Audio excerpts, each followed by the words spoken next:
À la faveur du séminaire sur les nouvelles réglementations du lotissement et le foncier, le chef de service cadastre de Diokwe a entretenu les populations sur deux remarques, à savoir le rôle du cadastre et l'impôt foncier dans une commune. Ce sujet d'une importance capitale pour les populations a été suivi avec beaucoup d'intérêt par notre reporter Théodore Kanga. Le rôle du cadastre et son importance dans la sécurisation du foncier et la contribution de l'impôt foncier dans une commune impact sur les populations étaient au cœur d'un séminaire sur la nouvelle réforme foncière. Il faut faire une différence entre le titre foncier et l'ACD.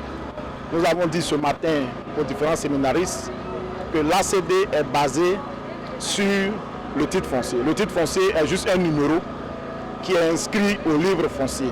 Donc la publication de l'ACD se fait à ce numéro-là dans le livre foncier. Nous avons également appelé les populations à sécuriser leurs biens.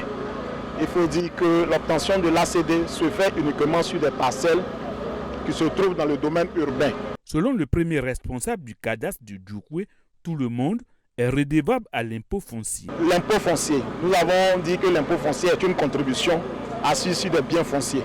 Tout le monde est redevable de l'impôt foncier.